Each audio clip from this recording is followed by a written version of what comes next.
Hello everyone, welcome to back my channel. Please go ahead and hit the subscribe button and give this video a thumbs up. No, it's not an April Fool's Day joke. Today really is General Hospital's 60th anniversary.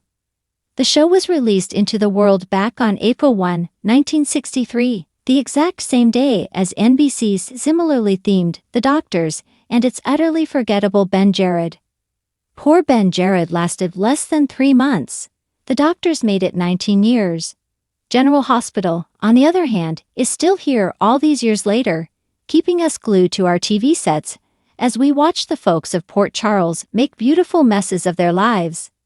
Of course, in those earliest days, no one was watching the residents of Port Charles, because General Hospital City didn't have a name. Nor was there a Corinthos family. There weren't even any Quartermains, Spencers or Webbers. There were, though, the Hardys and the Brewers. Jessie Brewer delivered the show's first lines, along with the ever-important virtuous heroine factor.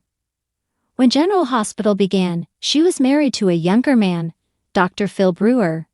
He was a handsome doctor who had a problem keeping his stethoscope in his pants. Phil also had a problem with consent. When Phil eventually turned up murdered, no one was very surprised, or very upset.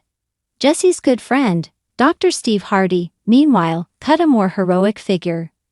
He was engaged when the show began, but his problem was leaving his stethoscope at the hospital. His actual stethoscope, we should specify. His fiancée grew tired of competing with his work for his attention and walked out. Even the eventual love of his life, Audrey, had a hard time getting him to focus on anything besides his beloved hospital. The drama spread out from them, but it never wandered too far from the hospital and its staff. A family whose lives revolved around corporate intrigue? Perish the thought. A clan of mobsters and coffee importers? Heaven forbid. No, all drama flowed from General Hospital in, well, that wasn't important. The town was somewhere eastish. It was called General Hospital for a reason.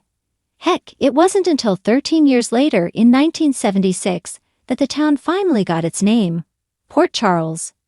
That name was really the beginning of the soap as we know it. In that same year, we met the Webbers, brothers Rick and Jeff and Monica, though she wouldn't be played by Leslie Charleson until the following year. 77 was a big year for recasts, with Jeannie Francis coming in and taking the world by storm as she took Laura from childish plot device to headstrong teen. Still, none of these changes were quite enough to save the flagging show with its glacially paced stories about malpractice. Thrilling. The ABC bigwigs knew they needed a pretty strong jolt if they were going to bring General Hospital back to life. So they hired Gloria Monty as its new executive producer. They then told her she had a lucky 13 weeks to turn the show around before they were calling its time of death. Gulp.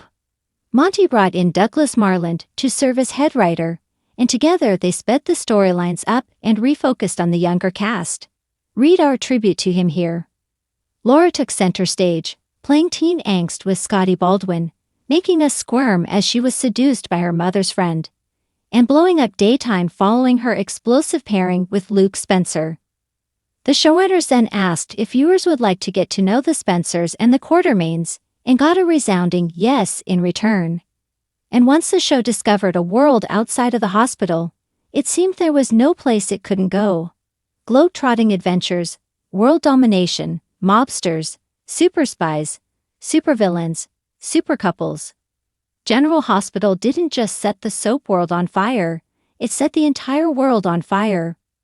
Over the years, ABC's sole surviving soap has been put on life support a time or two, but that's the way pretty much all shows go. And whenever General Hospital starts to fade, the resulting infusion of fresh blood brings it back better than ever.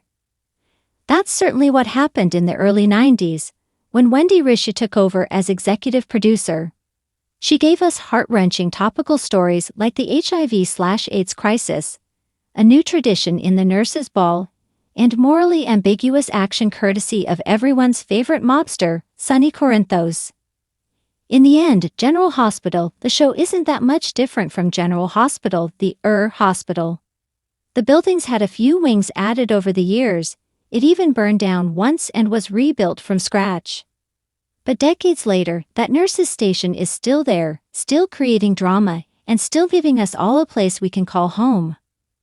Don't worry, that isn't the end of our celebration of all things General Hospital. Check out our gallery of the show through the years and relive decades worth of drama and excitement, all personally curated to scratch that nostalgic itch we know you're feeling.